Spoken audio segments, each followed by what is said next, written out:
ఏమిటండి ఇవాళ నుంచి కొత్త పాట ప్రాక్టీస్ చేద్దాం అనుకున్నాం, గుర్తులేదా? ఏమిటి ఆలస్యంగా వచ్చారు? Any problem? అవును. ఏమిటా ప్రాబ్లం? మనసు ప్రాబ్లం. అమ్మో, అయితే కొద్ది కష్టమే, అయినా చెప్పండి, ప్రయత్నిస్తాను. ఈ రోజు సాయంత్రం నా పెళ్లి చూపులు ఏర్పాటు చేశారు. ఓహ్, కంగ్రాట్స్. పెళ్లి చూపులంటే ఎగిరి గంతులేయాల్సింది పోయి ఇలా డల్గున్నారేమిటి? ఇష్టమైనప్పుడు, ఇష్టమైన వాడైనప్పుడు ఎగురు గంతయొచ్చు. అయితే మీకు ఇష్టం లేని పెళ్లి చేస్తున్నారన్నమాట. పోనీకు పని చేయండి, మీకు ఇష్టమైన వాడి దగ్గరికి వెళ్ళి, ఒరే అబ్బాయి, నన్ను ఒక్కొక్కడికి ఇచ్చి పెళ్లి చేస్తున్నారు, వచ్చి కాపాడుకొని చెప్పండి, అంతే. చెప్పొచ్చు, అతనంటే నాకు ఇష్టమే. మరి నేనంటే అతనికి ఇష్టం ఉందో లేదో తెలుసుకోవద్దు? తెలుసుకోండి. తెలుసుకోవాల్సిన బాధ్యత నాది కాదు, అతందే. మీరు చెప్పకపోతే అతనికి ఎలా తెలుస్తుంది పాపం? తెలుసుకోపోతే అతనే మగాడండి. నాకు ఈ పెళ్లి ఇష్టం లేదు. అతను తప్ప నన్ను ఆదుకునే వాళ్ళు మరెవ్వరూ లేరు. ఏం జరుగుతుందో అదే జరుగుతుంది. ఒకటి మాత్రం గుర్తుంచుకోండి, ఆడది తనకి ఇష్టమైన మగాడి దగ్గరే మనసు విప్పి చెప్తుంది.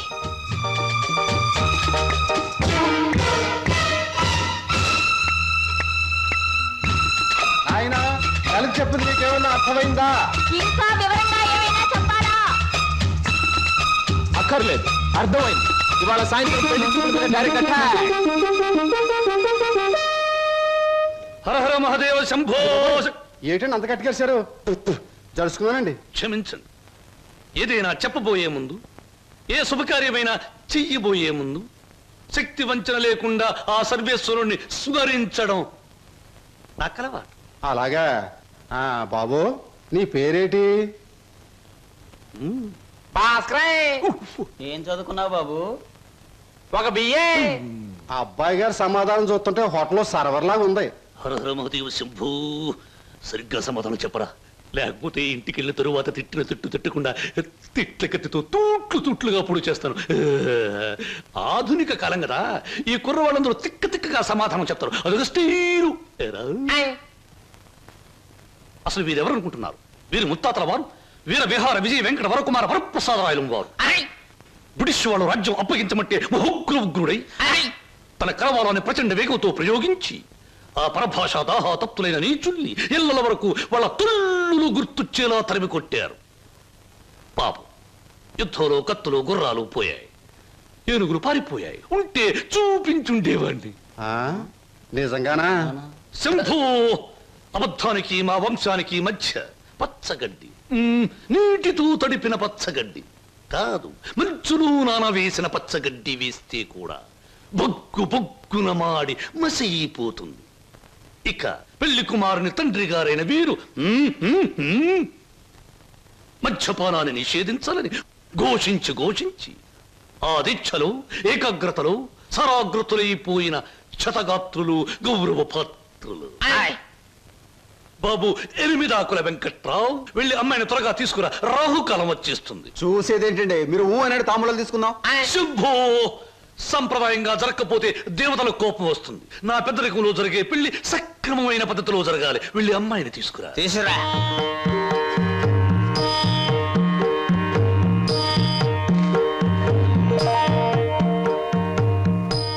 నమస్తే, నా పేరు బుక్కాలంబోదరం రఫ్ బోలా. చూడండి, మీ అమ్మాయి మాకు బాగా నచ్చింది. మా పెళ్లి కుమారుడు కూడా మీకు బాగా నచ్చుంటాడు. వెంటనే నిశ్చితార్థం, ఆ తరువాత శాశ్వత కళ్యాణం. శంభో శంకర హర హర మహాదేవ.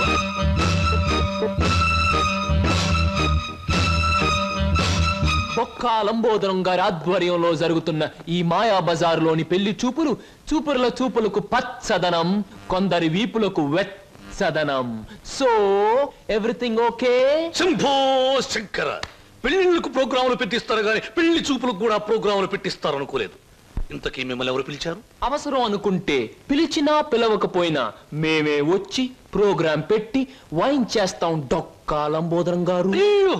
డొక్క కాదు, బుక్కాలంబోదరం. ఏమిటది? పెళ్లి చూపులు జరుగుతుంది, ఏమిటి అల్లరి? మర్యాద బయటకెళ్ళండి. ఓకే ఓకే ఓకే, మేం పెళ్లి కొడుకు తరఫున వచ్చిన వాళ్ళం. ఎరా పరావు, బోనవా? ఏంట్రా మీసాలు కూడా పెట్టావు? ఏంటి నాయనా? బాత్రూమ్ కి అన్నట్టు యుద్ధంలో పారిపోయిన మీ నాన్నగారు ఏనుగు ఒకటి జెమినీ సర్కస్ లో కనిపించింది. మిమ్మల్ని అడిగినట్టు చెప్పమంది. చాలా సంతోషం నాయన. పిచ్చి మొండ ఏనుగులాగే ఉండేది, అట్టాగే ఉందా? ఏరా అప్పారావు, నీకు పెళ్ళం కావాలా? నీకు పెళ్లి కావాలా? గురు గురు నీకు దండం చేస్తాను గురు. వీళ్ళెవరో నాకు తెలియదు, వాళ్ళెవరో నాకు తెలియదు గురు. మీసం పెట్టి డబ్బులు ఇస్తామంటే వచ్చాను గురు. వదిలే గురు, డ్యూటీ టైం అయిపోయింది గురు. థ్యాంక్స్ గురు. ఏం ప్రజలు నన్ను పట్టుకున్నారు? వదలండి. నీకెన్ని పళ్ళున్నాయో కనుక్కుందామని. సహజంగా అందరికి 32 పళ్ళుంటాయి. నాకింకా జ్ఞానదంతో రాలేదు, అందుకని 31 ఉన్నాయి. నన్ను వదలండి. వదలను. వదలండి. వదలను. వదలండి బాబు. వదలకపోతే ఏం చేస్తారు? వదిలితే ఏం చేస్తానో అని అడగండి. ఏం చేస్తారు? పారిపోతాను. అయితే పారిపో.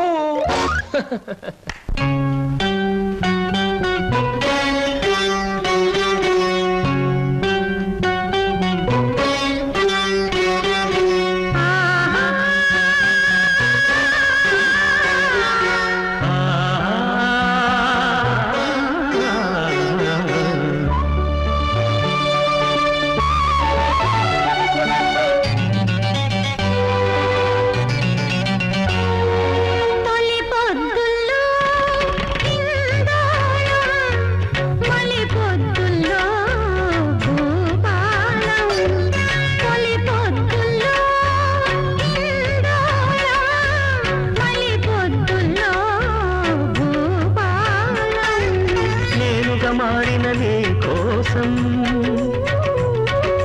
నీదైపోయిన నా ప్రాణం నీకే అంకితం, నీదే జీవితం. నీకే అంకితం, నీదే జీవితం.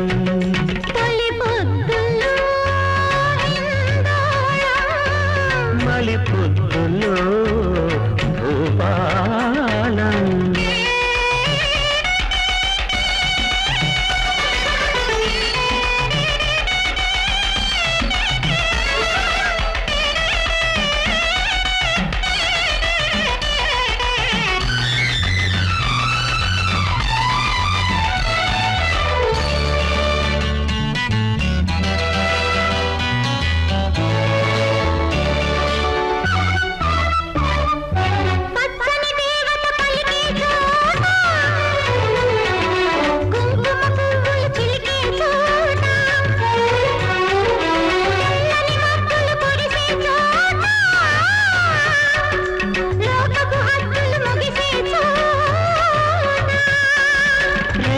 చెవిని పడకుండా మాట ఇచ్చుకుంటా, మూడో కంట పడకుండా ముద్దు ఇచ్చుకుంటా. రెండవ చెవిని పడకుండా మాట ఇచ్చుకుంటా, మూడో కంట పడకుండా ముద్దు ఇచ్చుకుంటా.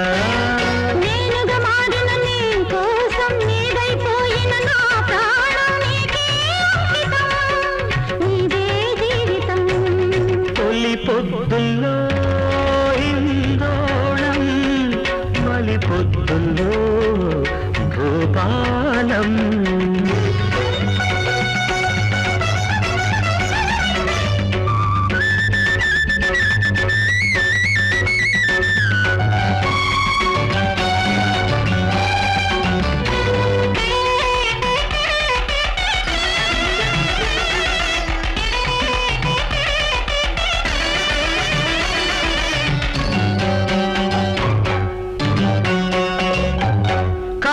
కదలక నిలిచే చోట,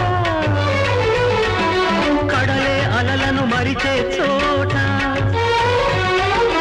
రాత్రి ఎండలు కాసే చోట, ప్రేమలు కన్నులు తెరిచే చోట. కోయిల వినకుండా పాటలల్లుకుంటా, నెల పువ్వుల పొదరింట నిన్ను అల్లుకుంటా. ఆమని కోయిల వినకుండా పాటలల్లుకుంటా, వెన్నెల పువ్వుల పొదరింట నిన్ను అల్లుకుంటా. నేనుగా మారిన నీ కోసం నీదైపోయిన నా ప్రాణం నీకే అంకితం, నీదే జీవితం.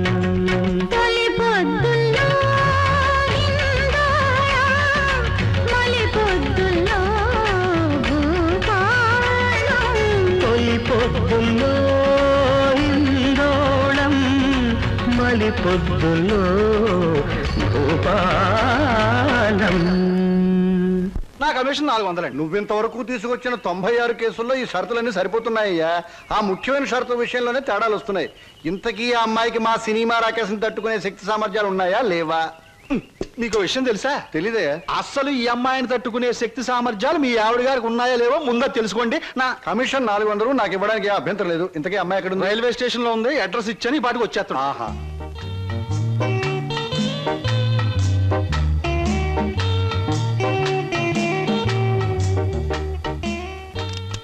Good morning everybody. Number 10 Suryapuram ఇదేనా? అవును. రెండు అమ్మగారు మీ గురించి ఎదురు చూస్తున్నాం. మీది దీని వెనకాల పోర్షన్ నచ్చింది అనుకోండి, నా commission 400. A brainless black man, railway station దగ్గర నుంచి చెప్తున్నావు 400 అని. ముందు ఈ పోర్షన్ నచ్చాలి, అందులో బెడ్రూమ్ నచ్చాలి, బాత్రూమ్ నచ్చాలి, కిచెన్ నచ్చాలి. చూడు, దీనిలో ఏది నచ్చకపోయినా పోలీస్ స్టేషన్ కి అప్పు చెప్తాను. అప్పుడు వాళ్ళు ఇస్తారు 4. ఏంటి పోలీస్ స్టేషన్ లో అప్పు చెప్తావా? అవును. నన్నే? అసలు ఆ పోలీస్ స్టేషన్ ఇప్పించింది కూడా నేనేనమ్మా. ఏదన్నా అడగాలనుకుంటే అదిగో ఓనర్ గారిని అడగండి. నా కమిషన్ మాత్రం 400. హలో, మీరే నా హౌస్ ఏమ్మా, అలా కనిపిస్తాం లేదా? ఈ ఇల్లు కట్టి ఎన్నేళ్ళు అయి ఉంటుంది? దేశానికి స్వాతంత్రం వచ్చిన 3వ సంవత్సరంలో కట్టానమ్మా. అరే, ఇంటి పక్కన రైల్వే ట్రాక్ కూడా ఉంది. ఆ రైళ్లు వెళ్ళాలిగా, అందుకని. ట్రాక్ పక్కన మీరు ఇల్లు కట్టారా? మీ ఇంటి పక్కన ట్రాక్ వేశారా? అసలు ట్రాక్ మీకు ఏమిటి సంబంధం? చూడమ్మా, నేను స్టేషన్ మాస్టర్ గా పనిచేసి 30 సంవత్సరాల తర్వాత రిటైర్ అయ్యాను. రైలు శబ్దం వినిపించకపోతే నాకు నిద్ర పట్టదు. అందుకనే ట్రాక్ పక్కన ఉంటున్నాను. మామిడికాయలు బాగున్నాయే. ఇక్కడ అద్దెకున్న వాళ్ళు కోసుకోవచ్చా? కోసుకునే వాళ్ళు వేరే అద్దె కట్టాలా? లేకపోతే ఇవన్నీ మళ్ళీ అద్దెలో? Slow slow slow. చూడమ్మా, నువ్వు ముందు లోపలికి వెళ్ళి పోర్షన్ నీకు నచ్చిందో లేదో చూసుకో. తర్వాత మామిడికాయల గురించి, ట్రాక్ గురించి, రైలు గురించి, నా గురించి మాట్లాడుకుందాం. Okay. Oh, it's a beautiful location. I think this is the bathroom. బాగుందండి. అలాగే. House is beautiful. నాకు చాలా నచ్చింది. అమ్మా, ఇది నేనుంటున్న ఇల్లు, ఇది నువ్వు ఉండాల్సింది. ఓ, ఇట్స్ ఆల్ రైట్. ఎవరి అమ్మాయి? అచ్చం ముద్ద మందారలా ఉంది. నా పేరు వరలక్ష్మి అండి. వరలక్ష్మో సీతామలక్ష్మో నాకు అనవసరం. నేను మాత్రం నిన్ను ముద్ద మందారం అనే పిలుస్తాను, అంతే. చూడమ్మాయి, సినిమా జ్ఞానం లేని వాళ్ళు నా చుట్టుపక్కల ఉండడం కూడా నేను భరించను. కాబట్టి సినిమాల గురించి కొన్ని ప్రశ్నలు అడుగుతాను, చక్కగా సమాధానం చెప్పు. 1975లో ఒక చిత్రం రిలీజ్ అయింది. ఆ చిత్రం మొదట్లో హీరో లేడు, కథానాయకుడు లేడు కదా అని ఫ్యాన్స్ అంతా తిరగబడ్డారు. ఫ్యాన్స్ తిరగబడ్డ 3వ రీల్లో కథానాయకుడు వస్తాడు. ఆ చిత్రం పేరేమిటి? కథానాయకుడు ఎవరు? పాడైన థియేటర్ ఏది? ఏ ఊరు? ఏ ఫ్యాన్స్? ఆ చిత్రం నిర్మాత ఎవరు? అసిస్టెంట్ డైరెక్టర్ ఎవరు? అమ్మా, శివధనస్సు విరిచేకే రాముడికి చేతి తక్కింది. మా ఆవిడ నోరు ముయించాకే నీకు ఈ వాట దక్కుతుంది. ఆంటీ, మీరు అడిగిన ప్రశ్నలన్నిటికీ నేను జవాబు చెప్తాను. ముందు నేను అడిగిన వాటికి మీరు చెప్పాలి, ఓకే? మీ ఇంట్లో కిటికీలెన్ని, గుమ్మాలెన్ని, వాటికి తలుపులెన్ని? కిటికీల సంఖ్యలోంచి గుమ్మాలు తీసేసి వాటి తలుపుల సంఖ్యను కలిపితే వచ్చే మొత్తం ఎంత? నేనుండబోయే ఈ పోర్షన్ కున్న పెంకులన్నీ లెక్క పెడితే ఎన్ని లెక్కకొస్తాయి? 1250 రూపీస్ 20 పైసా అడ్వాన్స్ ఇచ్చి ఇంటి అద్దె కింద కట్ చేసుకోమంటే ఎన్నాళ్ళు నేను ఇంట్లో ఉండొచ్చు? మీ వయసు ఎంత? 100లోంచి ఎంత తీస్తే మీ కరెక్ట్ వయసు వస్తుంది? మీ ఎత్తు ఎంత? అంకుల్ మీకన్నా ఎన్ని అంగుళాలు ఎత్తు? హిందూ మహాసముద్రం ఇండియాకి ఎటువైపు ఉంది? దాని లోతెంత? దానిలో పర్వతాలెన్ని, అగ్ని పర్వతాలెన్ని, దాంట్లో చేపలెన్ని, తిమింగళాలెన్ని, పిత్తపరిగలెన్ని, దాని కూర ఎన్నిసార్లు తిన్నారు? ఇప్పుడు తెచ్చి. అమ్మా, పాపం ఒంట్లో నీరంతా బయటకు వచ్చేసింది. నాకు ఉన్నది ఒకటే పనిలో ఇవాళ కుదిలే. ఇల్లు చూద్దాం పద. ఓకే. ఏ బ్లాకీ, సామాన్ లోపల పంపించు. పదండి అంకుల్. ఇదే నీ వాట. చాలా బాగుంది. ఇన్నాళ్ళకి మా ఆవిడికి విరుగుడు దొరికావు. నేను ప్రమాదంలో పడ్డప్పుడల్లా నన్ను ఇలా కాపాడుతుండు. నీకు అద్దెలో 25 రూపాయలు రిబేట్ ఇస్తున్నా. Thank you uncle. నీ పేరేమిటమ్మా? స్వప్న. నువ్వు ఒక్కదానివే వచ్చావు, మరి నీ వాళ్ళెవరు లేరా? ఎందుకు లేరు? చాలా మంది ఉన్నారు. ఎక్కడున్నారో తెలియదు. అదేమిటి? పేరు చెప్పానుగా, స్వప్న అంటే కళ. కళ? I'm a dream.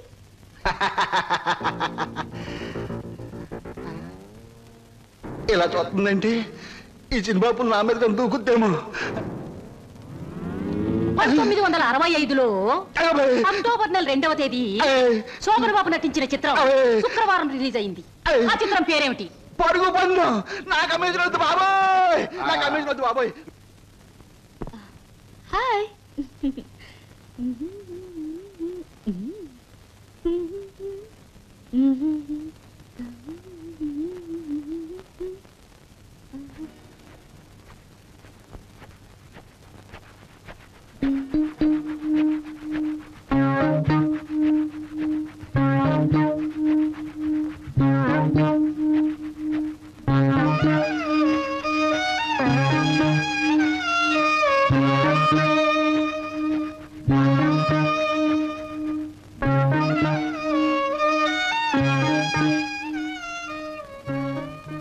నాకు నమ్మకం ఉంది బావా.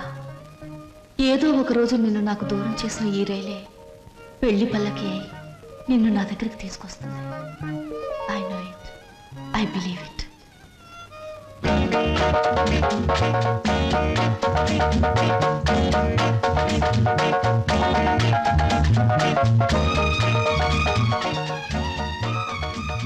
మంచి బాడీ గురు. ఎన్ని రోజుల నుంచి ఎక్సర్సైజ్ చేస్తున్నావు? చాలా రోజుల నుంచి చేస్తున్నా.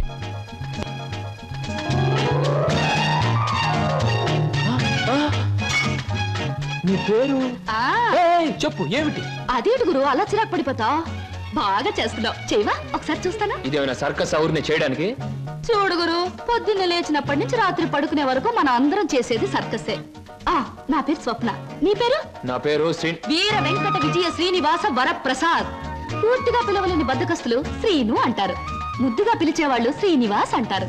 నేను మాత్రం నిన్ను చింటూ అంటాను. చింటువా? చింటా, చిట్టా, జుడ్డా? చింటూ.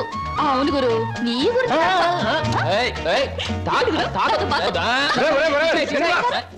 ఆవిడేమన్నా మహమ్మద్ అలీ సిస్టర్ అనుకున్నావు, ఇలా బాక్సింగ్ చేస్తున్నావు? ఆవిడెవరో తెలుసా? నిన్న ఈ పోర్షన్లో అద్దెకి దిగిందిరా, నువ్వు ఇంట్లో లేవు కదా. ఒరే, నీకు విషయం తెలుసా? అటు చూడకు, మీ పిన్నిని పెళ్లి చేసుకున్న 25 సంవత్సరాల్లోనూ 24 గంటల సేపు సినిమా భాష మాట్లాడకుండా ఆపగలిగిన ఏకైక ఆనకట్ట ఆ సినిమా రాకాశ పాట బ్రహ్మాస్త్రం. అందుకే అద్దెలో 25 రూపాయలు రిబేట్ ఇచ్చేశాను. మందంతా టైప్ లేదు. చూస్తుంటేనే తెలుస్తుంది. ఏమిటయ్యా నువ్వు అనేది? నీ ఉద్యోగం ఈ అమ్మాయికి ఇవ్వాలా? అవును సార్, ప్లీజ్. అదెలా కుదురుతుందయ్యా?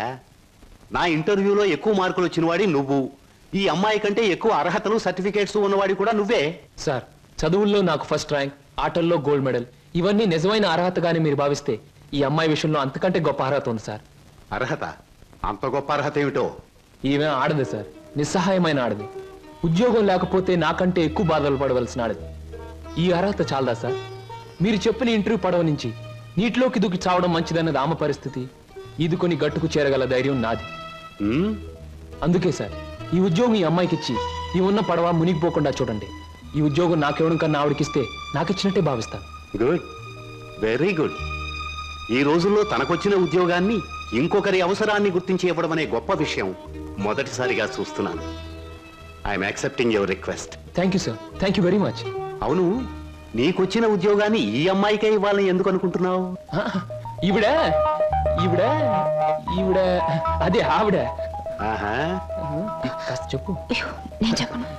ఐ మీన్ చెప్పవయ్యా. చెప్పటానికి కాస్త ఇబ్బందిగా ఉంది, మీరే అర్థం చేసుకోవాలి ప్లీజ్.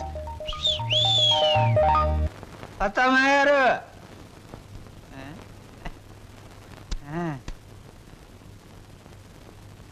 ఎవరయ్యా నువ్వు? నా పేరు నిశాచర, మా దేవర సమాచార. ఈ పుస్తకం మీకు ఇచ్చిరామంటే వచ్చాను. ఏమిటి పుస్తకం? వాత్సాయన మహర్షి రాసిన కామసూత్ర గ్రంథం. ఇక్కడెందుకు పెడుతున్నావు? ఇక్కడ పనిచేయడానికి వచ్చిన వాళ్ళకల్లా ఒక్కో పుస్తకాన్ని ఇవ్వడం, వాళ్ళ చేత చదివించడం, పని మానేసి వెళ్ళిపోయేటప్పుడు చివరిన సంతా పెట్టి వాళ్ళ చేతి ఇచ్చేయడం మా సమాచారం అలవాటు. ఎవరా సమాచారం? నేనే. హరహర మహాదేవ శంభో శంకర. ఎవరయ్యా నువ్వు? పగటి వేషగాడువా? నేను చెబుతా. నా పేరు బోలా, అంటే బొక్కోలంబోదరం. మరి జిగిబిగి గజిబిగి చికుముకు లాంటి మీ పేరు తెలుసుకోవచ్చా? ఎందుకు తెలుసుకోకూడదు? ఏ పేరైనా ఎవరైనా ఎప్పుడైనా తెలుసుకోవచ్చు. కానీ మీరు నా పేరెందుకు తెలుసుకోవాలనుకుంటున్నారో తెలుసుకోవచ్చా? ఇది బుక్ స్టాల్. భయపడితే కస్టమర్స్ రారు. నెమ్మదిగా చెప్పండి. పర్వాలేదు, కాస్త గట్టిగానే చెప్పండి. Thank you. నేను ఈ 5 స్టార్ హోటల్కి, అంటే ఈ 5 నక్షత్రాల హోటల్కి ప్రొప్రైటర్ని. నువ్వా? ఏం జోక్ చేస్తున్నావా? హరహర, అందరూ అలాగే అనుకుంటారు. 1947లో మా తాతగారు చస్తూ మా నాన్నగారికి 2 కోట్ల రూపాయలు ఇచ్చారు. మా నాన్నగారు దాన్ని 4 కోట్లు చేసి విమాన ప్రమాదంలో మా తల్లిగారితో పాటు చచ్చారు. 1981లో మా అత్త నన్ను పెంచి పెద్ద చేసి ప్రేమించి 2 కోట్లు ప్లస్ ఈ 5 నక్షత్రాల హోటల్ నాకిచ్చి అది చచ్చింది. మొన్ననే మా నాన్నగారు ఉంచుకున్న ఆవిడ చస్తూ మరో 2 కోట్లు ఇచ్చింది. చావు చావుకి కోట్లు సంపాదిస్తున్న మనిషిని నేను. ఆ కోర్టులో ఏం చెయ్యాలో తోచక చస్తున్న మనిషిని నేను. మరి నువ్వేం తోచక చస్తున్నావో సెలవిస్తావా చిక్కుబుకి? ష్యూర్. నా 8 ఏళ్ల వయసులో ఒకడిని బండరాయితో బుర్ర 24 ముక్కల కింద పగలగొట్టాను. ఇప్పటి వరకు 2 ముక్కలు పోలీసు వాళ్ళకు దొరకలేదు. ఆ నేరానికి నన్ను బోస్టన్ స్కూల్ అంటే బాల నెరస్తుల బడిలో 10 ఏళ్ల శిక్ష వేశారు.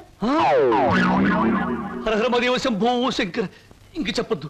మిమ్మల్ని చూస్తుంటే వీరవరితలు రుద్రమదేవి, ఝన్సీ లక్ష్మీబాయి లాంటి వాళ్ళు గుర్తొచ్చి నా ఒళ్ళు జలజలస్తోంది. నాతో పెట్టుకుంటే అంతేలేండి. ఇంతకు మీరు వచ్చిన పనేమిటి? రండి చెబుతా.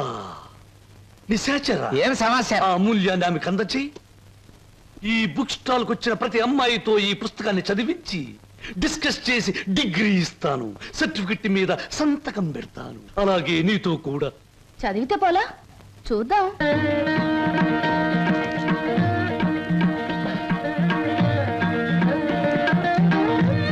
దాన్ని చూస్తుంటే మీకేవి అనిపించడంలే? అదోలా ఏదోలా ఏదేదో. ప్రతి దానికి అదోలా ఏదోలా వంకరలు తిరిగిపోతే నీకు నాకు ఏమీ తేడా ఉండదు. నా సంగతి నీకు ముందే చెప్పాను. మీ వాళ్ళు చచ్చాక ఆస్తి రాయడానికి నువ్వైనా ఉన్నావు. నువ్వు చచ్చాక నీ ఆస్తి రాయడానికి నీ వెనక ఎవరూ లేరు. గుర్తుంచుకో. ఇంగ్లీష్ లో చెప్తే బాగుండదు. మర్యాదగా బయటకు వెళ్ళాం. ఇంతకాలం ఈ సీటు కోసం ఎదురు చూస్తే బెడిసి కుట్టింది ఏమిట్రా నిశాచరా? సంతోషించచ్చు దేవరా, చెప్పులతో కొట్టలేదు. దీనికి ఉపశాంతి ఏమిటి? ఉంది దేవరా, ఉంది. ఓ అతి సుకుమార సుందరి మీకోసం ఎదురు చూస్తుంది. ఎక్కడ? మన అతిథి గృహంలో. కొట్టు. ఇక్కడ.